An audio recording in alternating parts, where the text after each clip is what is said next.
김성태, 딸이 뭐길래? KT 채용 비리를 수사 중인 검찰이 KT 이석채 전 회장을 피의자 신분으로 소환 조사한 사실이 뒤늦게 알려졌습니다. 이런 와중에 김성태 의원의 딸 부정 채용이 논란의 중심에 서면서 의혹에 의혹을 낳고 있습니다. 변호사님, 네. 김의겸 전 대변인 사태도 그렇지만 이번 KT 채용 비리도 지금 상황이 더 커지는 것 같아요. 글쎄 말입니다. 갈수록 뭐 이것도 지금은 태산입니다. 네. 사실은 강원랜드 우리가 그 부정 채용 때문에 상당히 몸살 앓았지 않습니까? 그랬었죠. 그런데 이 KT도 뭐 그 시초 아니냐. 가면 갈수록 그렇게 네. 커지는 거 아니냐 이런 얘기가 나오고 있습니다. 지금 얘기한 대로 이석채 전 KT 총수죠. 사장을 불러서 지난달 22일 이미 조사를 했답니다. 그런데 그것이 이제 와가지고 밝혀지고 있는 것인데요. 그리고 이제 불러서 또 필요하다면 다시 소환을 하겠다는 얘기인데요. 아무래도 이제 홈 고객 부문이라고 KT 말이죠. 그 전 사장인 서유열 사장이 있습니다. 이 서유열 사장이 이제 구속이 되고 그 다음에 김성태 의원에게 직접 그 서류를 전달했다. 그 계약직 입사할 때 말이죠. 2011년에 뭐 이런 얘기까지 나오고 하니까 이제는 KT 전 사장 이석채 사장을 정면으로 이제 조준하는 것이다. 이렇게 볼 수 있겠죠. 네, 교수님, 네. 이 KT에 채용 청탁을 한 유력 인사들의 정체도 지금 하나둘씩 나오는 것 같습니다. 그렇습니다. 뭐 지금 이제 검찰에서 밝힌 것만 말씀을 드리면 지금 이제 김성태 의원 그리고 정영태 전 동방성장위원회 위원인가 네. 위원장인가 그분도 아마 포함된 것 같고 나머지 이제 다른 국회의원들 친인척이나 아니면 보좌진 관련해서 얘기가 나왔어요. 근데 이거는 검찰에서 밝힌 건 아니고요.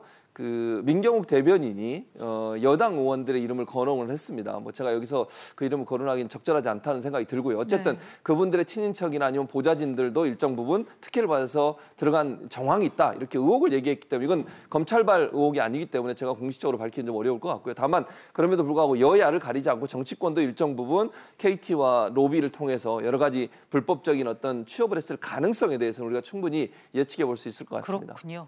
변호사님, 네. 궁금한 게 이석채 전 회장의 소환 조사 사실이 뒤늦게 알려졌는데 이건 왜 그런 걸까요? 글쎄 말입니다. 그 아무래도 피의자로 입건을 한 것 같은데요. 네. 아무래도 일단은 다른 사람들에 대한 어떤 조사 이런 것들하고 연계해가지고 조금 이석채 그 사장이 요구했을 가능성도 있고 아니면은 수사의 어떤 기밀성 이런 것 때문에 그렇게 조사를 했을 가능성도 예. 있습니다. 하지만 다른 사람들의 경우에는 잘 그렇게 안 해주잖아요. 그거 보면은 뭐 그것도 모르겠습니다. 일종의 특혜인지도 모르겠습니다만은 네. 어쨌든 이 KT 사태가 말이죠. 상당히 숨겨져 있다가 이제 와가지고 조금씩 드러나는 것이거든요.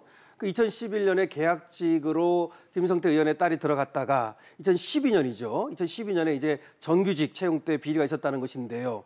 2011년 거는 이미 이제 공소시효가 완성이 됐고요. 2012년 거만 해도 벌써 7년이나 이렇게 됐지 않습니까?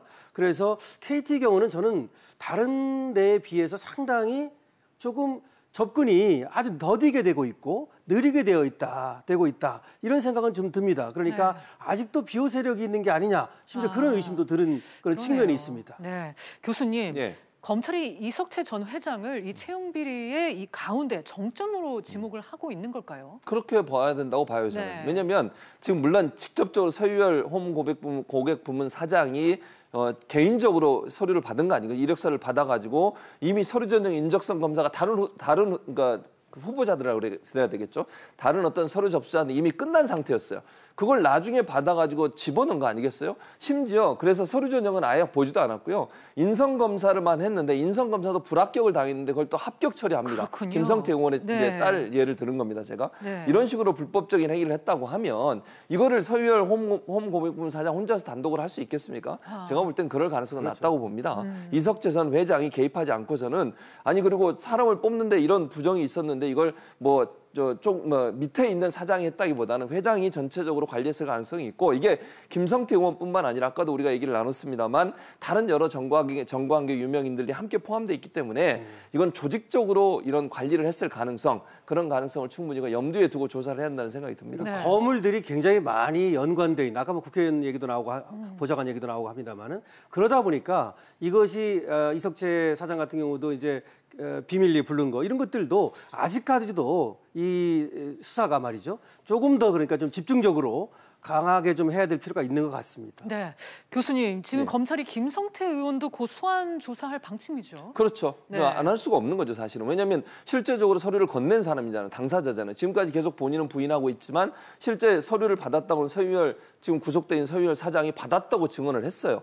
그리고 김전무한테 지시를 해서 김전무가 직접적으로 행동을 했으니까 두 사람의 공소장을 보면 김성태 의원이 직접적으로 개입했다는 것을 볼 수밖에 없는 정황들이 너무 많기 때문에 뭐 피의자로 부를지 아니면 참고인으로 부를지는 모르겠습니다만 어떤 형태는 조사는 불가피하다. 만약에 검찰이 지금 상황에서 김성태 의원을 조사 안 하고 사건을 뭐 마무리한다. 이건 말이 안 되죠. 국민적으로 봐서도 그게 뭐 제대로 된 조사라고 누가 인정할 수 있겠습니까? 어떤 네. 형태로든 최소한 참고인으로라도 김성태 의원은 조사될 가능성이 높다고 보여집니다. 네, 변호사님 이번 사태 어떻게 마무리될 걸로 전망하십니까? 어쨌든 지금까지 드러난 건 9건 정도가 드러났습니다. 근데 그 9건이 전부인지는 이제 알 수가 없는 것이죠. 네. 그래서 결국은 그렇게 할 것으로 봅니다만은 뭐 전수조사는 좀 필요하다고 봅니다. 그러니까 KT에 입사한 임직원이라든지 여기에 대해서 조사를 해보고 만약에 여기에 뭐 불법이든 비리든 좀 이상한 정황이 드러난다면 그에 따른 어떤 처벌이나 그에 따른 조치가 필요하다고 봅니다.